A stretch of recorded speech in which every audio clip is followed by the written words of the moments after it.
Welcome to Channel 18 News. I'm Jim Rogers. Saturday is Election Day for the Sulphur Springs municipal election. Voting Saturday will be in the second floor conference room at City Hall, 201 North Davis Street. There is a handicap ramp and elevator available to access the voting area for those who need the assistance. Hours for voting will be from 7 a.m. until 7 p.m.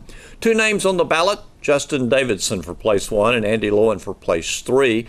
Will have been withdrawn from the race. Any vote cast for either candidate will be discarded according to the law passed by the state legislature in a recent session. Candidates for place 1 are incumbent Craig Johnson and challenger Erica Armstrong. Place 2 candidates are Sarah Gibson and Jimmy Lucas. Councilman Clay Walker chose not to seek re-election in place 2.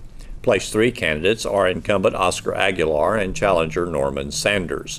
Election returns will be reported on KSST Radio and KSSTradio.com as soon as they are available Saturday evening.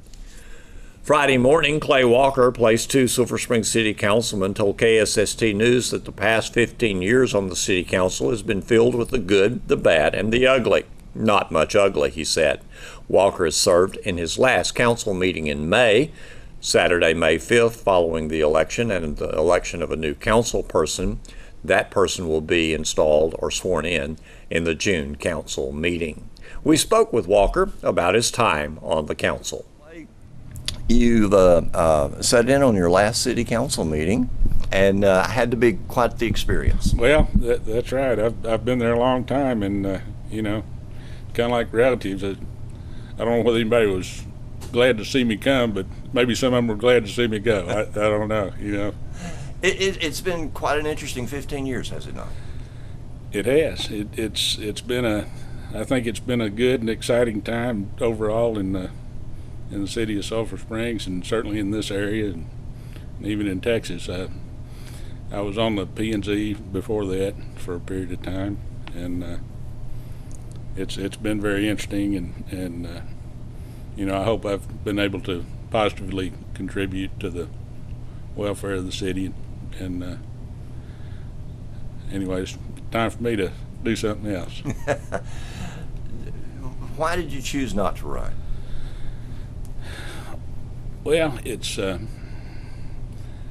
my wife and I have considered moving outside the city limits for a while, maybe, and that might be a possibility, and I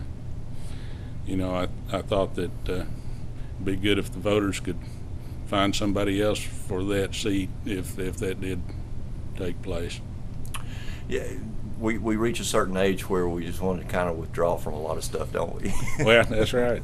That's right. Let's talk about some of the things that have been accomplished. That 15 years has been filled with a lot of activity for you and a lot of accomplishment for the city.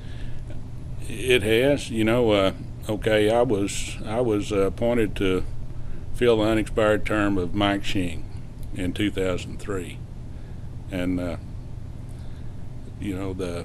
shortly after that, the city won the airport won the TxDOT Aviation Award for the best airport in Texas, best small airport, and that was the combination of work from a lot of citizens and staff, and and Mark and Peter, the finance director, and Peter's the kind of guy that could spend 35 cents and get 50 cents change. Peter did a very good job of being a steward of the public money, and let's talk about that airport for just a second, because a lot of people look at a municipal airport and they just think about a bunch of citizens who like to fly their little planes. But this municipal airport has meant a lot more, has it not? It has, and the improvements that have occurred there have been done largely with grants, with sometimes 10%, most of the time 10% local funds, with TxDOT aviation grants and ramp money and federal programs. We've got a 5,000-foot concrete runway, which exceeds nearly all small towns our size. We've got a really beautiful terminal. Right now, I think I know there are let's see, 4 jet aircraft based there, and I think maybe 5, which would have, nobody in their wildest dreams would have guessed that 10, 15 years ago. And not only that, but we have a lot of businesses that look at Sulphur Springs that fly in there. That makes a good first impression, doesn't it? People that make decisions on where to put big businesses and to bring good jobs don't ride in on the Greyhound. They come in here in usually a private aircraft, and in the case of Cozy Shack, which had the place before BEF. Well, actually, BEF. Cozy Shack was there. The Bob Evans people bought Owen's Sausage in Dallas, or Richardson, and they were going back to Ohio, and they were looking for a place to do what they're doing here. And somebody said, well, a real estate guy said we could go to Sulphur Springs, and their question was, what kind of airport do they have? And they stopped here, and the rest is history. They moved BEF here, they've expanded, they've had some changes, but they've expanded, they employ a lot of people, and they would not be in Sulphur Springs had we not had a good airport. And I give credit for that one, straight to the airport. But like I say, people that do that big business, they don't show up in Greyhound, they come in an airplane. Right. And let's talk a little bit about the industrial growth that we've had here in Sulphur Springs. That's been a very strong growth, especially in the last several years. Since 2005, with jobs in process that will be online real soon, we've had just somewhere short of 800 jobs that are good jobs, that are far above the median wage with benefits, and as a result of EDC stuff. Okay, that's not other things that have come in here. That's a result of EDC, or associated with EDC things. And this kind of job allows us to keep our hospital. I mean, okay, it's not a direct correlation, but when you've got the good kind of jobs with these benefits, it provides the kind of health care that allows a small town to keep a hospital, and things like that, and not so dependent on social services that are a burden on the taxpayer, and on the tax base, and on the county, the city, and the other entities. All right. And obviously EDC continues to find new business. They do. There's been a lot of people from the West Coast moving to Texas for obvious reasons, tax reasons, usually availability of workforce, proximity to markets, centrally located, and we're right where that works well. And Roger, the EDC director, he works hard. He and his staff work hard in chasing those people and going to the kind of places where they're looking. And right now, we had a groundbreaking canceled for weather, I think, that would have occurred yesterday. Right. Dobbins Rod, and currently they're working on a 150,000 square foot building for load trail trailers out here, and that will employ 150 people initially. Right. that are good paying jobs with benefits. Armor Rock, across the road from where the Dobbins place, is. Those people came from Utah.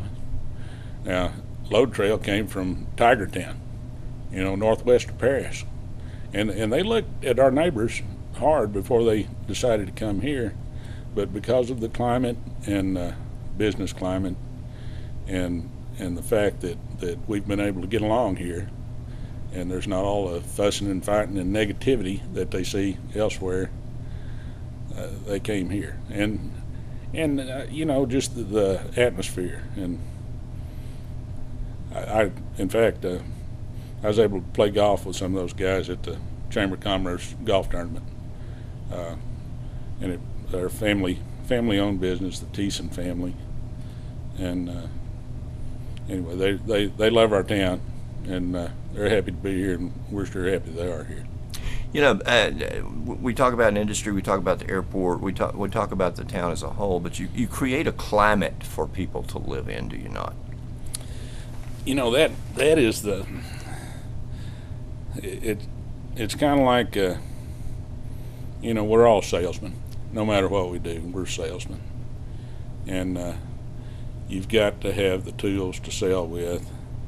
If a guy's selling equipment, for instance, and he drives up to our rental store and he's in a 56 Nash Rambler with a fender hanging off of it, we're not likely to buy any equipment from him. Right. You know, Right. and that's kind of way with our town. We embarked on a downtown revitalization in 2007 that's funded by a TIF district, and it makes it more or less self-funding.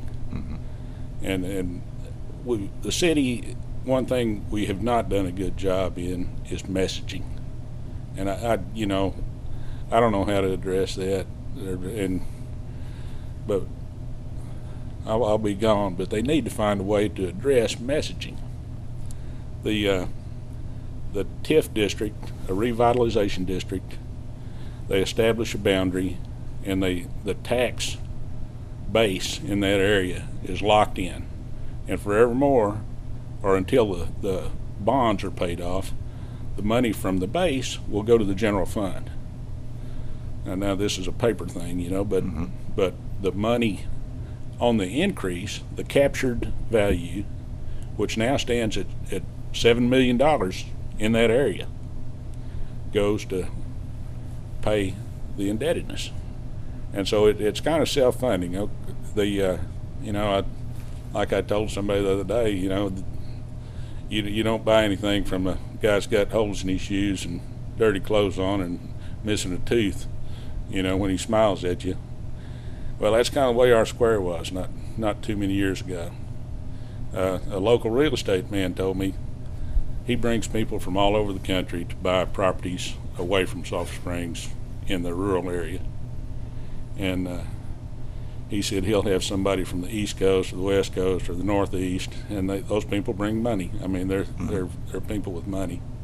And he said he'll show them a property, and before they leave the area, he'll say, stop and go downtown, drive a couple of miles to the downtown and sit at one of those places and have a snack or have a drink, and before you leave, just to get a flavor of our town. And he said that'll set the hook.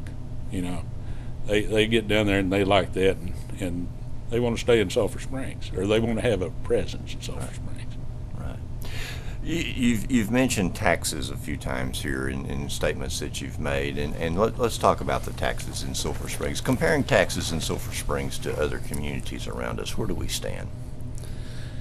I don't know what the current rate is, and I've checked that a few times. I don't have the figures with me, but our city tax rate is low, relatively low. I know it would be closer to a half than a third of Commerce's city rate. Titus County's city rate has historically been low, but that's going to change because they've lost a tremendous amount of tax base with the closure of all the plant and some things like that. But the city's tax rate is low. Has not increased in 13 years or 14 years. During that time, now we've got some of the candidates for the seats are talking about going to the effective tax rate instead of the increase. Okay, the increase in valuation. Over the period of the time I've been there, since the last tax increase, in fact, that would have cost the city just south of $1.2 million, which is a Bill Bradford redo with all the sewer and water infrastructure or it's nearly Locust Street and Moore Street that have been redone. It's just less than that. And so, and the city employees, everybody wants a COLA every year, a cost of living increase. And that's good, man. If we can do that, we need to do that. But the city's got to have a cost of living increase too, and that's the way we've been able to do that, is through increased valuations. In that period, the consumer price index has gone up 35%. Okay, so that consumer price is 35% more than it was in 2003. The tax revenue has not risen that much. It's less than the CPI Right. over that period. So basically what we can say is that the council has been able to work along with the staff to keep the tax rate as low as possible, and still do some of the work that needs to be done. Yeah, absolutely. And and that's been done through our sales tax has continued to rise, which we like that. We want people coming to town and buying things. Right. And we want to encourage that any way we can. And then, water and sewer and other enterprise revenue sources. You're going out of office. Anything that you want to tell the citizens of Sulphur Springs? Well, I would like to say that we've had tremendous success, and I'm happy to have been around the edges of it and been part of it, and I'm happy that maybe every now and then I could serve to keep the ox out of the ditch a little bit. I think our success here is attributable in large part, almost entirely. It's kind of like I was talking about earlier, like a spaghetti western. You have the good, the bad, and the ugly, and we don't have much ugly here.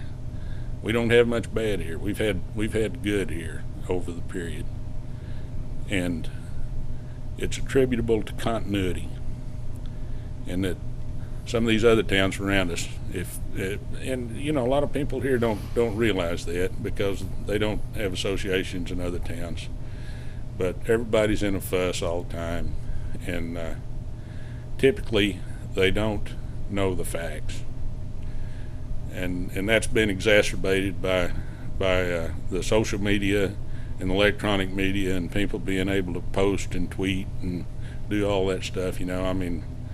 I like to get on Facebook. I like to see what my friends are doing and what their kids are doing, and comment on something good.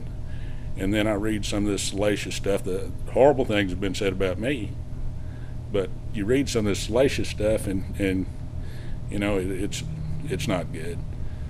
And some Facebook can be a wonderful thing, for instance, but it's kind of like an electronic public restroom wall in some cases. People write anything up there, and in the words of Mark Twain, or the Texas version of it, lies halfway across Texas before the truth gets its boots on. But I just like to say that to the people that continuity is a thing that's contributed to our success, and we've had a great deal of success, and we're on the cusp of some really good things. I'm on the Economic Development Commission as well. We're on the cusp of some really good things associated with other people coming in, and the mine property that Luminant has signed a letter of intent to give to the city, and there's a lot of great infrastructure that's already in place with the mine that will attract really good jobs and big tax base and things that will cure some of our problems here, some of our street problems, and some other things. Give us money to do that with, and I think the staff and the city's done a remarkable job with the money they've had. Not perfect. We're all human, but we've done a good job, and I would like to see continuity and not not a bunch of negativity and fussing. Texas Department of Transportation will host a meeting May 7th from 4 until 7 p.m. in the Macklemore Student Center at Paris Junior College to share the details of its Rural Transportation Improvement Program for 2019 through 2022. Interested citizens are invited to review the plan and share their input with TxDOT officials representing the 9-county Paris District in Northeast Texas. The Paris District consists of Delta, Fannin, Franklin, Grayson, Hunt, Hopkins, Lamar, Rains, and Red River counties. Transportation project listings and maps will be available for review at the meeting. Paris Junior College is located at 2400 Clarksville Street in Paris. Here's Don Julian with sports. The Lady Cats softball team rallied from a 5-1 deficit to take a 7-5 win over Little Elm in Game 1 of the best 2 out of 3 area series Thursday night at McKinney North. Lady Cats softball coach David Carrillo was optimistic that his team could come back. You know, I thought early on we made some uncharacteristic mistakes that we don't usually make, and we kind of dug ourselves in a hole, but we were able to battle back and come after it.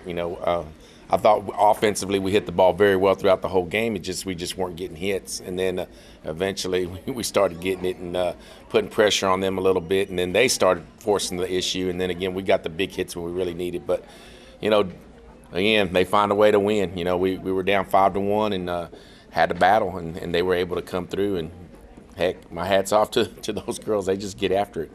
Had to feel good with a bases loaded, score tied, and here comes Brinkley Driver. Yeah, I was feeling really good at that time.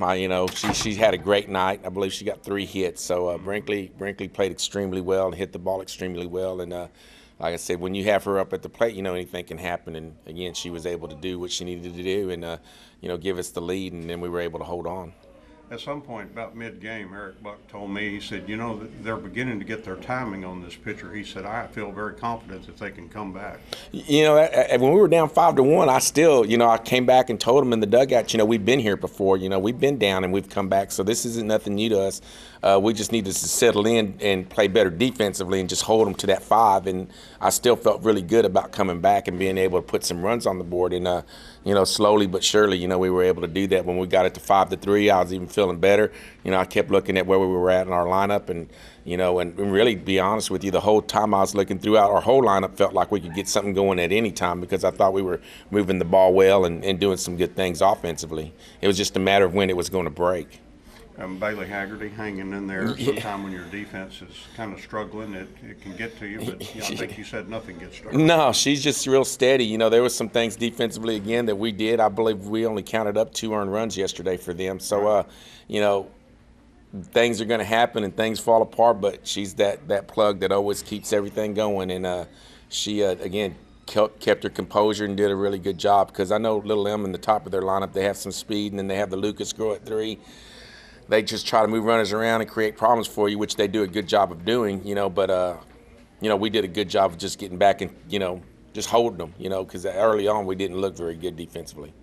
I have to have confidence going into Game 2 now. Yeah, I feel like our girls feel like that we can hit this girl. We did it last night, and they realized too, and I told them this also, a lot of the things that were created last night were things that we did wrong, that we made the mistakes on. If we would eliminate those mistakes, that we should go up there and take care of business tonight. So that I challenged them, to not make any errors, play the perfect game, and we can go do that. I feel really good about our chances. Hit foul down the left field way, and the left fielder just couldn't get there. It was just in front of her.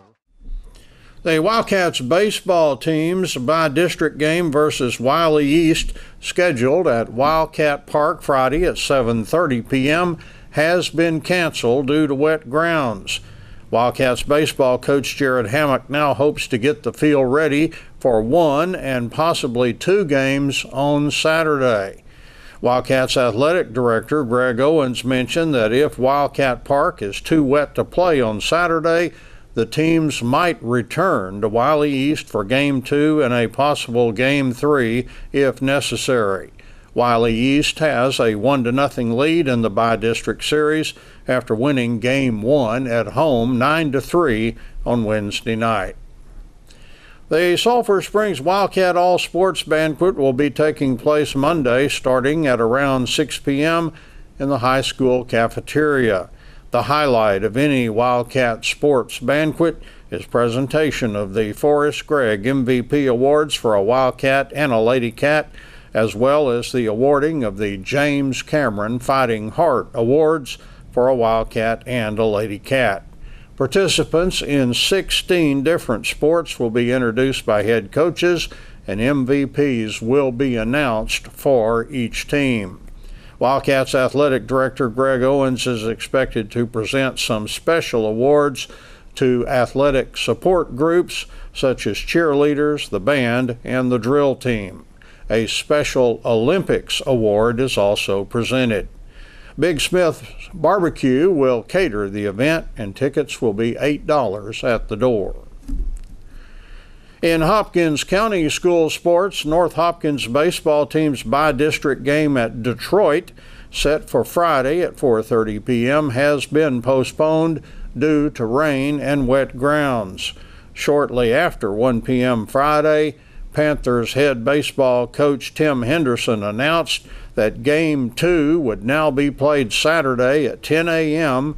at Lufkin-Hudson's Turf Field. Game 3, if necessary, will be played at the same site beginning at 4 p.m. on Saturday. North Hopkins has a 1-0 lead in the best 2 out of 3 by-district series after a 7-0 win at North Hopkins on Wednesday afternoon.